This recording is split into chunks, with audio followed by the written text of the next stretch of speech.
स्वागत है आप सभी का स्लीपी क्लासेस में। तो आज का जो हमारा प्रीमिक्स रहेगा हिस्ट्री से रिलेटेड, हम यहाँ पर 5 क्वेश्चन डिस्कस करेंगे अर्ली मेडिवल इंडिया। ठीक है जी, तो ये इंपॉर्टेंट सेक्शन है आपके लिए। शुरुआत करते हैं आज के प्रीमिक्स की पहले क्वेश्चन के साथ, जहां पर हर्षा के एम्पायर से रिलेटेड कुछ स्टेटमेंट्स आपको दी गई हैं। बताना है इनमें से कौन कौन स्टेटमेंट आपकी यहां पर करेक्ट हैं। 4 कोड्स आपको प्रोवाइड किए गए हैं। पहले में कह रहे हैं जो कैपिटल थी इनकी हर्षा के एम्पायर की, बेसिकली पहले थानेश्वर में थी, बाद में कनौज में शिफ्ट कर दी गई। सेकंड में कह रहे हैं अंडर हिज एडमिनिस्ट्रेशन, जो इनकी एडमिनिस्ट्रेशन थी उसके तहत देखा जाए जो स्टेटस था शूद्रास का वो और डिटेरेट हो गया था। थर्ड में कह रहे हैं कि ये बेसिकली हराए गए थे किसके द्वारा, पुलकिन सिंह सेकंड द्वारा on the banks of Narmada. तो 3 स्टेटमेंट्स आपको दी गई हैं, थोड़ा सोचिए, करेक्ट ऑप्शन यहां पर मार्क कीजिए, फिर डिस्कस करते हैं इस क्वेश्चन को। तो बेसिकली यहां पर आपकी फर्स्ट और थर्ड स्टेटमेंट बिल्कुल करेक्ट है। सेकंड में जो बात की गई है, तो ये जो आपकी स्टेटमेंट है जिसमें शूद्रास के स्टेटस के बारे में बात की गई है, ये इनकरेक्ट है। बेसिकली इससे पहले तक क्या था कि जो आपके शूद्रास जो कैटेगरी थी, इसका क्या पर्पस रहता था, क्या काम रहता था कि बाकी जो 3 वर्ण हैं उनकी सेवा करनी है। बट अंडर हिज एडमिनिस्ट्रेशन ऐसा देखा गया कि ये अब आपके इंडिविजुअल एग्रीकल्चरिस्ट भी वहां पर बन चुके थे, अपनी इंडिविजुअली एग्रीकल्चर वहां पर काम करते थे और अपनी जो आमदनी होती थी वहां पर कमाते थे। ठीक है जी, थोड़ी इंडिपेंडेंस आ गई थी इनके अंदर, थोड़ी सी बेसिकली इनका जो स्टेटस था काफी इंप्रूव हुआ था। तो फर्स्ट और थर्ड स्टेटमेंट करेक्ट है, सी ऑप्शन करेक्ट है। डिस्कस कर लेते हैं थोड़ी बहुत चीजें। तो ये बेसिक सा एक फैमिली ट्री है जो कि आपको पता होना जरूरी है जब आप वर्धन एम्पायर के बारे में पढ़ेंगे। ठीक है जी, प्रभाकर वर्धन इनके द्वारा स्थापना की गई थी। इनकी बेटी थी राजश्री, जिनका बेसिकली ग्रहवर्मन के साथ वहां पर शादी हुई थी, जो कि आपके रूलर थे कनौज के। ठीक है जी, फिर वहां पर क्या हुआ था कि आपके देवगुप्त जो कि मालवा और शशांक जो कि बंगाल के थे, उनके द्वारा इनका यहां पर मर्डर कर दिया गया था। ठीक है जी, और उसके बाद राजश्री को वहां पर उन्होंने बंदी बना लिया था। अब राज्यवर्धन जो कि इनके बड़े बेटे थे, उनकी लड़ाई हुई फिर अपनी बहन के लिए वहां पर, जिसके चलते मालवा आर्मी को तो उन्होंने हरा दिया, but in the and Shashank द्वारा वहां पर मारे गए थे। इन दी एंड हर्षवर्धन जी ने फिर आपके शशांक को कनौज से बाहर निकाला और उसके बाद ही कनौज में उनकी कैपिटल भी स्थापित की अपनी। ठीक है जी, तो इंपॉर्टेंट सी आपकी स्टोरी लाइन है। और फैक्ट्स देख लेते हैं, जैसे कि हमने डिस्कस भी किया कि जो नर्मदा है वो इनकी सर्दर्न बाउंड्री मानी जाती थी, और वहीं पर ही जो आपके पुलकिसिन थे वहीं पर उन्होंने उन्हें हराया था वहां पर। उसके अलावा देखें तो किस तरीके की एडमिनिस्ट्रेशन वहां पर रन की जा रही थी कि बेसिकली गुप्ता से मिलती जुलती एडमिनिस्ट्रेशन थी, बट थोड़ी ज्यादा फ्यूडल और डिसेंट्रलाइज थी। ठीक है जी, ब्राह्मण और क्षत्रिय नॉर्मली जो नॉर्मल लाइफ थी उनकी वैसे ही रह रहे थे, बट जो नोबल्स और प्रीस्ट थे लग्जूरियस लाइफ वहां पर एंजॉय कर रहे थे। शूद्रास का जो स्टेटस था वो भी आपका ग्रेजुअली इंप्रूव हुआ था। वही चीज हमने क्वेश्चन में भी डिस्कस की, तो आई होप आपने करेक्टली मार्क किया हो। अगले क्वेश्चन की ओर बढ़ते हैं। तो यहां पर आपको राष्ट्रकूटास से रिलेटेड अब कुछ स्टेटमेंट्स दी गई हैं, आपको बताना है इनमें से कौन कौन सी स्टेटमेंट यहां पर करेक्ट है, सॉरी इनकरेक्ट है। कोई एक ऐसी स्टेटमेंट है जो कि यहां पर इनकरेक्ट है। पहले में कह रहे हैं दांतिदुर्ग जी के बारे में कि फिड्यूटरी थे आपके चालुक्य किंग कीर्तिवर्मन सेकंड के, जिन्होंने बाद में आपके राष्ट्रकूटा किंगडम की स्थापना की। दांतिदुर्ग द्वारा जी यहां पर स्थापना की गई थी। सेकंड में कह रहे हैं जो आपके किंग ध्रुव थे उन्हें अशोक ऑफ द साउथ के नाम से भी जाना जाता था। थर्ड में कह रहे हैं बेसिकली आपके पैटर्नाइज करते थे शैविज्म, वैष्णविज्म और जैनिज्म तीनों ही। और फोर्थ में कह रहे हैं कविराज मर्ग, ये आपके अमोघ वर्ष 1 द्वारा वहां पर लिखी गया था। तो ये 4 स्टेटमेंट्स आपको दी गई हैं, 4 फैक्ट्स यहां पर आपके टेस्ट किए जा रहे हैं। थोड़ा सोचिए, करेक्ट ऑप्शन यहां पर बताइए कौन सी एक ऐसी स्टेटमेंट है जो कि इनकरेक्ट है, फिर डिस्कस करते हैं इस क्वेश्चन को। तो बेसिकली यहां पर जो आपकी सेकंड स्टेटमेंट है, किंग ध्रुव के बारे में कहा जा रहा है, राजा ध्रुव के बारे में कहा जा रहा है कि उन्हें अशोक ऑफ द साउथ कहा जाता था, तो ये स्टेटमेंट आपकी इनकरेक्ट है। अमोघ वर्ष 1 को वहां पर आपके basically Ashok of the south कहा जाता था। क्यों कहा जाता था, डिस्कस कर लेते हैं। तो बेसिक सी बात करें राष्ट्रकूटास के बारे में कि कैपिटल कहां पे है, इंपॉर्टेंट है आपको पता होना। काफी मिलिट्री सक्सेसेस रही हैं, जो ये 3 कोना वॉर जो चल रहा था पालास, प्रतिहारास और आपके राष्ट्रकूटास के बीच में, तो काफी हद तक राष्ट्रकूटास का जो पलड़ा था वो काफी भारी था वहां पर। ठीक है जी, दांतिदुर्ग द्वारा इनकी स्थापना की गई थी इस किंगडम की, इंपॉर्टेंट फैक्ट्स हैं। और अरब अकाउंट्स भी अगर देखें किस तरीके की सोसाइटी वहां पर रन हो रही थी कि वहां पर ये माना जाता है कि जो अरब ट्रेडर्स थे उन्हें पूरा वहां पर अलाउ किया गया था कि अपने मॉस्क वहां पर बना सकते हैं, अपने धर्म को फॉलो कर सकते हैं, मतलब बिना किसी रोक टोक के वो इजिली वहां पर एक सेक्युलर लाइफ जी रहे थे। ठीक है जी, अमोघ वर्ष 1 जी के बारे में बात करें तो इनके जो पिताजी थे गोविंद III, काफी इनकी बिलीफ थे कि जंग से ही आपके बेसिकली आगे बढ़ा जाता है, एक्सपेंशन किया जाता है। बट अमोघ वर्ष 1 जी का थोड़ा अलग यहां पर नजरिया था, वो प्रेफर करते थे कि फ्रेंडली रिलेशंस बनते रहे उनके नेबर्स के साथ। ठीक है जी, उसके अलावा आर्ट और लिटरेचर में काफ़ी ज़्यादा इनका इंटरेस्ट था, पीस लविंग नेचर था, जिसके चलते इन्हें अशोका ऑफ द साउथ का वहाँ पर नाम भी दिया गया था, ठीक है जी, इसलिए इसे इस नाम से जाने जाते थे।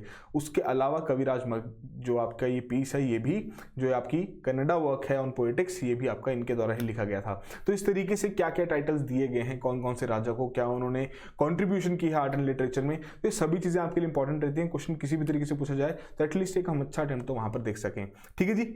अगले क्वेश्चन की ओर बढ़ते हैं, बट उससे पहले एक बार राष्ट्रकूटा के जो डायनेस्टी का जो मैप है आपको पीडीएफ में कंपाइल्ड मिलेगा, इसे जरूर अपने नोट्स में कंपाइल कर लीजिएगा, ठीक है जी। थर्ड देखते हैं छोला से रिलेटेड, एडमिनिस्ट्रेशन ऑफ छोला से रिलेटेड कुछ पेयर्स यहां पर आपको दिए गए हैं।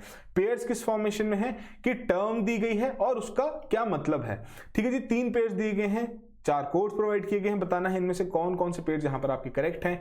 पहले पेयर में कह रहे हैं मंडलम के बारे में कि प्रोविंस को वहां पर मंडलम कहा जाता था। सेकंड में आपके नाडूस के बारे में कह रहे हैं कि जो आपकी असाइनमेंट्स होती थी रेवेन्यू बेरिंग लैंड्स की, उन्हें वहां पर नाडूस कहा जाता था। थर्ड में नगरेटर के लिए कहा जा रहा है एग्रीकल्चरल लैंड को वहां पर कहा जाता था। तो ये अब आपको 3 पेयर्स दिए गए हैं, थोड़ा सोचिए, करेक्ट ऑप्शन यहां पर मार्क कीजिए, फिर डिस्कस करते हैं इस क्वेश्चन को। तो बेसिकली यहां पर सिर्फ और सिर्फ आपका पहला पेयर ही करेक्ट है, सेकंड और थर्ड इनकरेक्ट है।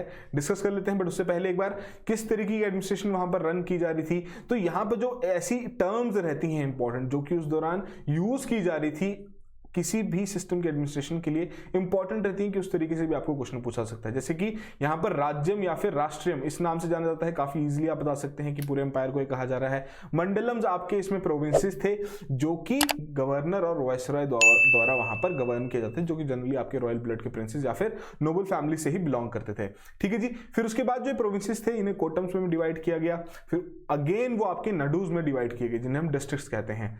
तो ये इंपॉर्टेंट चीज है और सभी ने एक बहुत ही इंपॉर्टेंट रोल प्ले करते थे पूरी छोला एडमिनिस्ट्रेशन में हर एक लेवल पर, ठीक है जी। इसके अलावा जो टर्म्स के बारे में हमने बात की, मंडलम प्रोविंस आपने देख लिया जो कि आपके वाइसरॉय गवर्नर द्वारा हेड किए जाते थे। फिर आपके नाडूज आगे डिस्ट्रिक्ट और बेसिकली जो आपका कोटम है उस एग्रीकल्चरल लैंड के नाम से भी जानते हैं। फिर नट्टर आ जाता है जहां पर आपके जो लीडिंग मैन रहेंगे किसी भी डिस्ट्रिक्ट के, उनकी असेंबली को नट्टर कहा जाता था। फिर आपके नगरेटर के से कहते थे कि जो भी आपके इस तरीके के मर्चेंट्स रहेंगे उनके जो ग्रुप्स रहेंगे, अगर कोई स्मॉल टाउन है जहां पर आपके सिर्फ मर्चेंट्स ही काम करते हैं तो उसे भी वहां पर नगरम या फिर नगरेटर कहा जाता है। तो इंपॉर्टेंट है आपके लिए ये, ठीक है जी। आई होप आपने करेक्टली मार्क किया हो। अगला क्वेश्चन देखते हैं, फोर्थ क्वेश्चन। फिर से आपको कुछ स्टेटमेंट्स दी गई हैं, बताना क्या है इनमें से कौन सी ऐसी स्टेटमेंट है जो कि इनकरेक्ट है। 3 स्टेटमेंट्स है, फोर्थ आपकी नन ऑफ द अबव है। पहले में कह रहे हैं कि जो आपके पाला किंग्स थे बुद्धिज्म के फॉलोअर थे। सेकंड में कह रहे हैं वज्रदत्त जी के बारे में कि जो कि ऑथर भी थे आपके लोकेश्वर सतका के, तो वो आपके कोर्ट पोएट भी थे धर्मपाल जी के। थर्ड में कह रहे हैं चर्यापदा एक कलेक्शन है of the mystic Buddhist poems from the तांत्रिक ट्रेडिशन। तो 3 स्टेटमेंट्स आपको यहां पर दी गई हैं, थोड़ा सोचिए, करेक्ट ऑप्शन यहां पर बताइए कि कौन सी स्टेटमेंट इनकरेक्ट है। अगर कोई भी इनकरेक्ट नहीं लगती है तो यहां पर आपकी डी ऑप्शन आप मार्क कर सकते हैं। तो अच्छे से मार्क कीजिए, फिर डिस्कस करते हैं इस क्वेश्चन को। तो बेसिकली जो आपकी सेकंड स्टेटमेंट है वज्रदत्त जी के बारे में जो कहा जा रहा है करेक्टली बताया गया है। लोकेश्वर सतका के बेसिकली यहां पर आपके ऑथर थे, बट ये धर्मपाल जी के कोर्ट पोएट नहीं थे। कौन थे आपके राजा जी, डिस्कस कर लेते हैं, ठीक है जी। तो स्टेटमेंट आपकी इनकरेक्ट हो गई। तो बेसिक से अगर हम बात करें पाला पीरियड के बारे में, बहुत ही इंपॉर्टेंट रहता है बंगाल के पॉइंट ऑफ व्यू से कि काफी एक हद तक यहाँ पर स्टेबिलिटी और प्रॉस्पेरिटी आपके पालास द्वारा ही लाई गई, ठीक है जी। और ये आपके काफी ज्यादा फॉलोअर्स थे बुद्धिज्म के, ऑलरेडी हम देख लिया क्वेश्चन में भी। उसके अलावा अगर हम देखें वज्रदत्त जी के बारे में जो कि ऑथर भी थे, बुद्धिस्ट बैकग्राउंड से थे, तो ये आपके देवपाल जी के कोर्ट पोएट थे, ना कि जो कि आपको क्वेश्चन में पूछा गया है, ठीक है जी।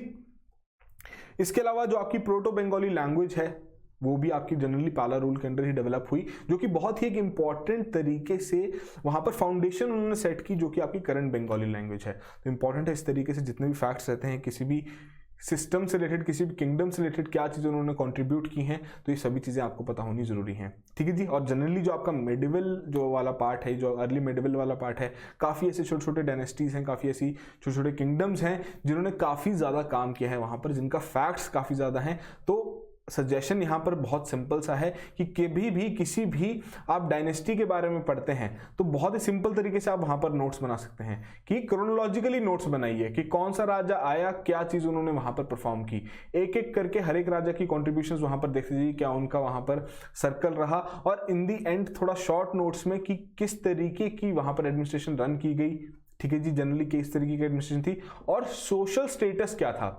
तो ये काफी इंपॉर्टेंट पॉइंट्स रहते हैं, ठीक है जी। अब बढ़ते हैं अगले क्वेश्चन की ओर। तो आज का लास्ट और फाइनल क्वेश्चन चालुक्यन डायनेस्टी से रिलेटेड आपसे पूछा जा रहा है। कह रहे हैं कि बताइए ये जो दक्षिण पथेश्वर ये जो टाइटल था ये किसने एक्वायर किया था। तो straight forward fact based question आपको दिया गया है। Pulakeshin second, Vikramaditya first, Kirtivarman second और कीर्तिवर्मन फर्स्ट। तो 4 ऑप्शन दी गई हैं, थोड़ा सोचिए, करेक्ट ऑप्शन मार्क कीजिए, फिर डिस्कस करते हैं इस क्वेश्चन को। तो देखिए इस तरीके के जो टाइटल्स रहते हैं काफी इंपॉर्टेंट रहते हैं, डायरेक्टली आपको पूछे जा सकते हैं और जनरली यूपीएससी नहीं तो जो आपके स्टेट पीसीएस वाले एग्जाम्स रहते हैं वहां पे ऐसे क्वेश्चंस बहुत देखे जाते हैं। तो यहां पर आपकी करेक्ट ऑप्शन क्या है, ए पुलकिंसन सेकंड। तो बेसिकली यहां पर जो आपके फर्स्ट क्वेश्चन में हमने बात की थी कि हर्षा जी को इन्होंने हराया था, तो जब उन्हें हराया था इन्होंने on the banks of Narmada तब उन्हें ये टाइटल वहां पर दिया गया था। ठीक है जी, वही चीज आपको यहां पर भी बताई गई है। तो इंपॉर्टेंट रहते हैं इस तरीके के सभी पॉइंट्स हर एक राजा से रिलेटेड अपने नोट्स में कंपाइल करना। तो क्या मतलब है दक्षिण पथेश्वर का, लॉर्ड ऑफ द साउथ। तो इंपॉर्टेंट है कि सभी ऐसे जो आपके इंपॉर्टेंट टाइटल्स हैं उनका अलग से एक टेबल बना लीजिए ताकि आपका रिवीजन भी अच्छे से हो सके।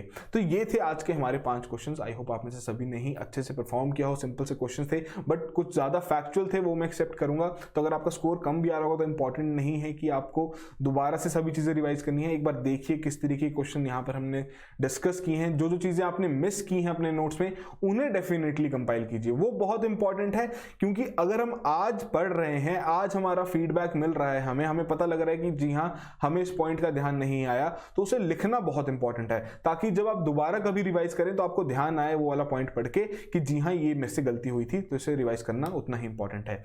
अगला सेशन आपका रहेगा पॉलिटी का, जिसमें कुछ इंपॉर्टेंट स्कीम्स और इनिशिएटिव्स डिस्कस किए जाएंगे। अब देखिए काफी समय से हम लक्ष्मीकांत फॉलो कर रहे हैं, बहुत स्टैटिक चीजें हमने डिस्कस कर ली थी, तो थोड़ा सा यहां पर चेंज करते हैं, स्कीम्स और इनिशिएटिव शुरू करते हैं। 5 आपके क्वेश्चंस रहेंगे इससे रिलेटेड, थोड़ा प्रिपेयर करके आइएगा। ठीक है जी, so that will be all the very best and have a good night.